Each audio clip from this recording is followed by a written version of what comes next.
Pemerintahan Presiden Jokowi disebut koalisi masyarakat sipil serupa dengan rezim Orde Baru. Hal ini pun menuai pro dan kontra, khususnya saat dugaan tindakan represif yang tengah bergulir di Wadas, Jawa Tengah, dan juga Parigi Motong, Sulawesi Tengah. Dalam akun Instagramnya, Yayasan Lembaga Bantuan Hukum Indonesia YLBHI mengunggah ulang atau repost foto Presiden Jokowi yang ditempel dengan Presiden Soeharto. Di laman akun resmi YLBHI disebutkan pemerintahan Jokowi serupa Orde Baru dalam pembangunan. Selain itu, YLBHI menyebut mengabaikan aspek keadilan sosial dan kemanusiaan yang adil dan beradab. Unggahan ini jadi ramai karena pengunggah awal fraksi Rakyat_ID menulis 10 persamaan pemerintahan Jokowi dan Orde Baru. Selain itu, akun ini turut menyebutkan dugaan kasus ricuh pengukuran lahan di Wadas, Kendeng, dan dugaan tindakan represif aparat kepolisian di Kabupaten Parigi Motong.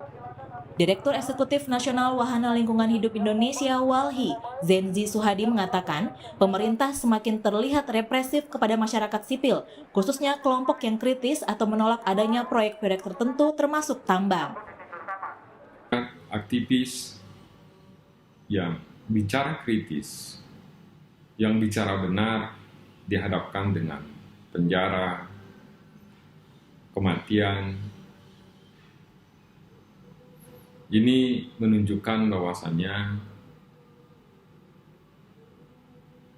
pemerintah tidak sedang bekerja untuk rakyat. Merespon unggahan ini, tenaga ahli utama Kantor Staf Presiden Ali Mokhtar Ngabalin dengan tegas menolak jika ada pihak yang menyebut kepemimpinan Presiden Jokowi mirip dengan Orde Baru. Bahkan Ngabalin meminta pihak-pihak yang menuding Jokowi tidak menyebar fitnah dan melihat sendiri proses pembangunan pemerintahan Jokowi. Yang kedua, Anda bisa memfitnah. Yang lebih paling tidak bermartabat lagi itu artinya kamu sangat iri. Bagaimana mungkin penanganan kasus Wadas di Purworejo itu kau sejajarkan dengan pemerintahan Presiden Soeharto? Sementara di sana ada bupatinya. Kenapa kau tidak turun langsung ke lokasi supaya Anda bisa lihat dan menyaksikan apa yang sesungguhnya terjadi? Sebelumnya, sejak sepekan terakhir ramai pemberitaan mengenai dugaan aparat kepolisian bertindak represif kepada warga sipil. Di Desa Wadas, Kecamatan Bener, Purworejo, Jawa Tengah, sejumlah warga menolak penambangan dan proyek bendungan. Hingga akhirnya puluhan warga sempat dibawa pihak kepolisian. Sementara itu di Palu, Sulawesi Tengah, terjadi juga aksi penolakan tambang di Parigi Motong. Bahkan ada satu warga tewas saat demonstrasi penolakan tambang berlangsung. 59 orang ditangkap dan diperiksa atas kejadian ini oleh polisi. Tim Liputan, Kompas TV. Saudara, pemerintahan Presiden Joko Widodo disamakan dengan rezim Presiden Soeharto atau Orde Baru. Benarkah ada kesamaan antara aparat yang dinilai represif kepada masyarakat sipil terkait dengan pembangunan? Kita akan bahas bersama Arief Wibowo, Wakil Sekjen PDI Perjuangan, dan juga ada Direktur Eksekutif Nasional Wahana Lingkungan Hidup Indonesia (WALHI), Zenzi Suhadi. Selamat malam Bapak-Bapak. Selamat malam Bang.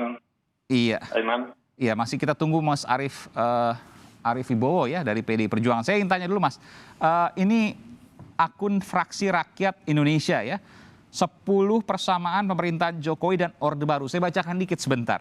Yang pertama, mengutamakan pembangunan fisik dan serba dari atas ke bawah atau top down gitu ya, untuk kejar target politik minus demokrasi. 2, pembangunan bernuansa koruptif dan nepotisme.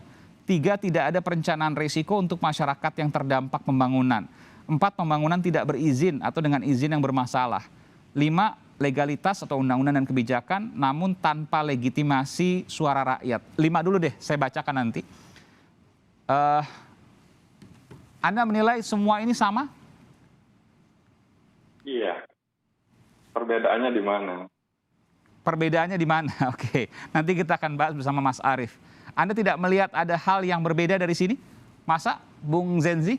Kalau dulu misalnya dalam kasus Pak Harto misalnya terkait dengan kapal Jerman Timur yang ditulis oleh majalah Tempo lalu kemudian beredar. Sekarang media kan bebas untuk menyuarakan. Mas Zenzi tentu pada zaman Orde Baru tidak boleh kemudian untuk diwawancara media. Bagaimana Mas Zenzi menanggapi soal ini? Iya, kalau kita membandingkan kan paling enggak terhadap dua hal. Satu, pengelolaan ruang dan sumber daya alam. Yang kedua itu soal demokrasi. Di dua inilah pembangunan itu mesti dilihat. Nah, di ruang demokrasi saat ini, kalau di zaman Soeharto, Iya, itu ada kan Tempo dan harian Kompas juga yang dibredel pada waktu itu ya, terkait dengan Iya. kapal Jerman Timur. ya, tetapi ada situasi sekarang yang lebih parah. Kalau di masa Soeharto, itu dia identiknya pembungkaman, artinya orang tidak boleh bicara. Kalau sekarang, ini pemburaman terhadap kebenaran, Oke. ini lebih berbahaya. Pengurangan terhadap kebenaran. Pemburaman ya, Pemburaman, oh Pemburam. diburamkan, Terhadap- dibelur gitu ya. dibelur terhadap kebenaran. Oke, gimana penjelasannya ini tuh? lebih berbahaya. Iya. 2 tahun yang lalu, dunia virtual kita ya mulai diramaikan oleh buzzer.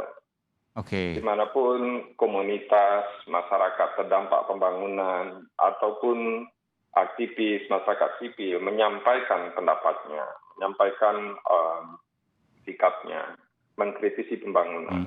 Ini akan dihadapkan dengan kelompok buzzer. Kenapa dia lebih berbahaya? Karena ini akan mempolarisasi publik, mempolarisasi rakyat itu kepada pro dan kontra. oke. Konsekuensinya, konflik horizontal akan lebih mudah terjadi. Yang kedua, ini akan merusak demokrasi dalam jangka yang panjang.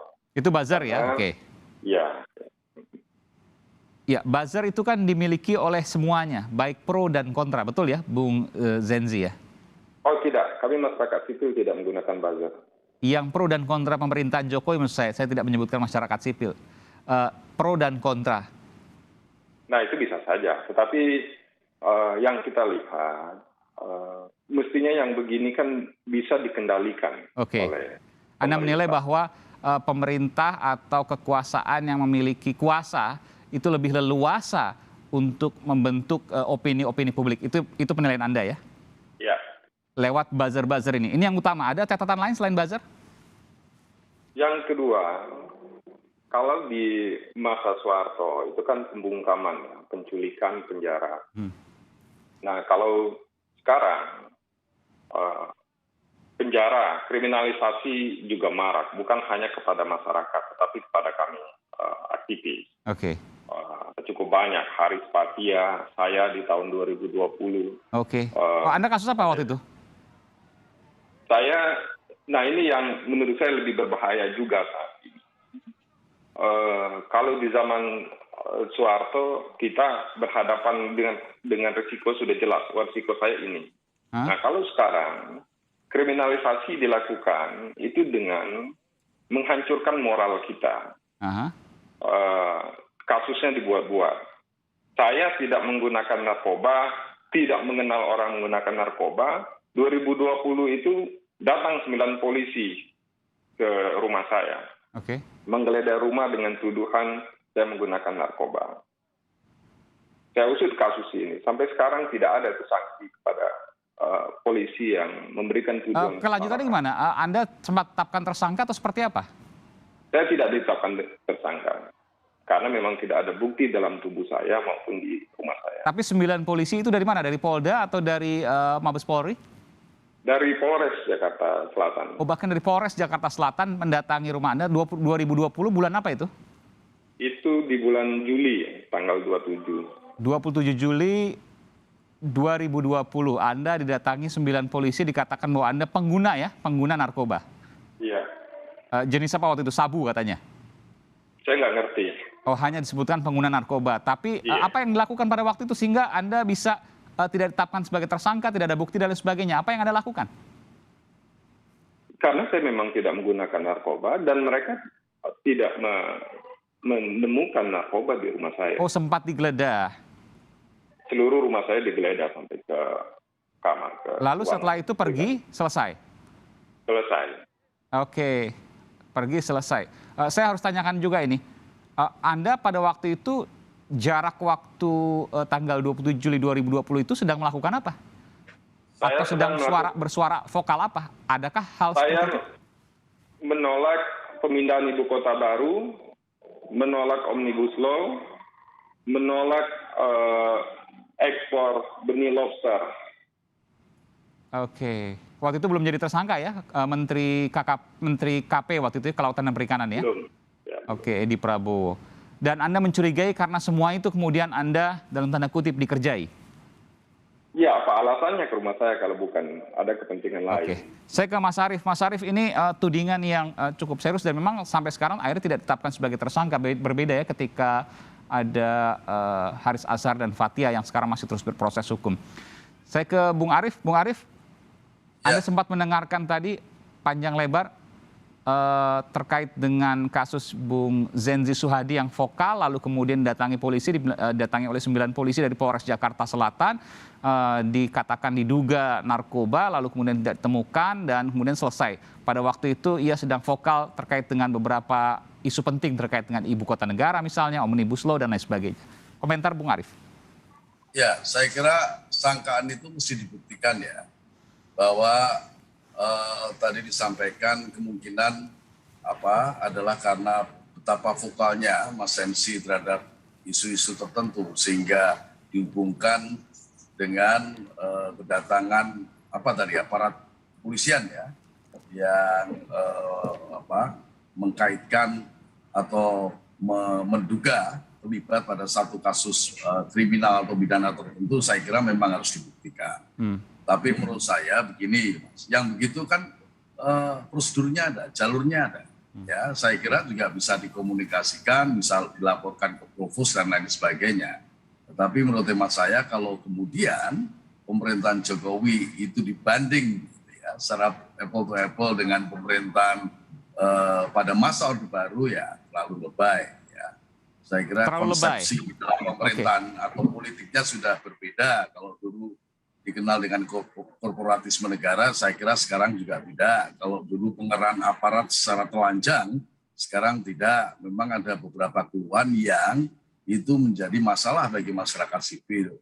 Saya kira ini yang harus